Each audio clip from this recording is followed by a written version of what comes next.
여야 정치권도 광주로 총집결해 5월 정신을 강조했습니다. 하지만 민주당 이재명 대표가 제안한 5.18 정신 헌법 수록을 위한 원포인트 개헌을 두고 여야 물밑 신경전은 더 치열해지는 모습입니다. 자세한 내용 취재기자 연결해 알아보겠습니다. 박광열 기자.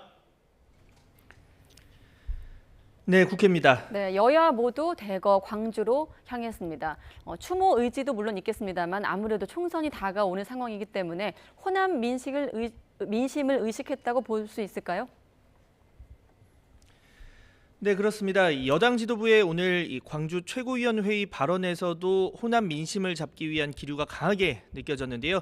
윤재욱 원내대표는 이 호남의 경제 발전이 단순히 경제적인 성취를 넘어서 이 광주 정신을 새롭게 꽃피우는 의미를 가진다며 관련 공약을 착실히 이행하겠다고 강조했습니다.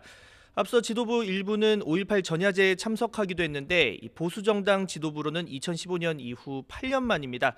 어제 일찌감치 광주로 내려간 민주당 역시 텃밭 호남 민심 잡기에 나섰습니다.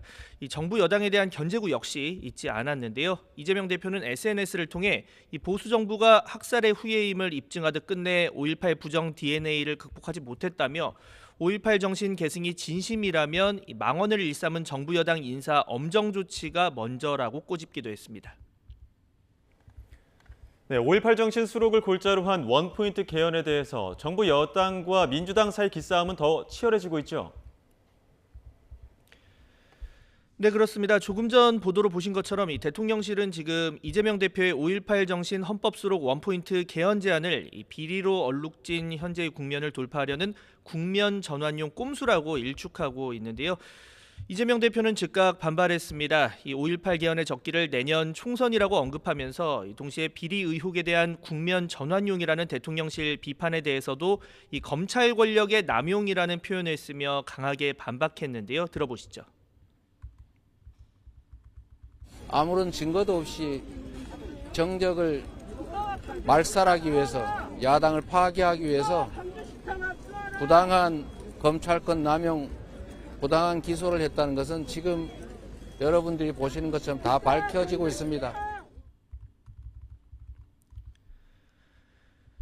네, 이 대표의 원포인트 개헌 제안에 대해서 여당에서도 비판은 이어졌습니다. 장동혁 원내대변인은 논평을 통해 헌법은 대한민국 그 자체이고 새 미래를 담는 개헌이 제대로 이뤄져야 한다며 불쑥 나온 원포인트 개헌에 의구심이 든다고 밝혔습니다.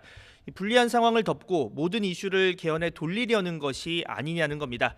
김기현 대표 역시 5.18 정신 헌법 반영은 윤 대통령의 공약이자 당의 입장이라면서도 이 방법론에 대한 즉답은 피했습니다. 대통령의 공약이기도 하고 우리 당이 가지고 있는 입장이기도 합니다. 그 뜻을 잘 실천해 나가도록 할 것입니다. 시기와 방식에 대해서는 어떻게 생각하고 계십니까? 저희들이 할 수 있는 실천적 방안을 잘 찾아 나가도록 하겠습니다. 네, 그리고 김남국 의원의 거액 가상자산 보유 논란으로 이어가겠습니다. 공이 윤리특위로 넘어왔다 이런 평가 속에 여야가 그 절차를 놓고 여전히 이견을 보이고 있는 겁니까? 네, 그렇습니다. 먼저 국민의힘을 보면 김남국 의원과 민주당에 대한 비판을 이어갔습니다. 대응이 늦었다는 점을 특히 집중 부각했는데요. 강민국 수석 대변인은 논평을 통해 꼬리 자르기 탈당으로 짜고 치는 꼼수의 면모를 그대로 보여줬다며 이 미온적인 대처의 이유는 이재명 대표의 사법 리스크 때문이라고 강조했습니다. 민주당은 윤리위제소에 이 대표의 의중이 강하게 작용했다고 엄호했지만 당내 비명계를 중심으로 불만의 목소리는 수그러들지 않고 있습니다. 조응천 의원은 김 의원에 대한 민주당의 윤리위제소를 만시지탄이라고 지적했고 민주당 출신 김혜영 전 의원은 국회의원의 신뢰를 훼손시켰다며 민주당이 김 의원에 대한 제명 절차에 착수해야 한다고 강조하기도 했습니다.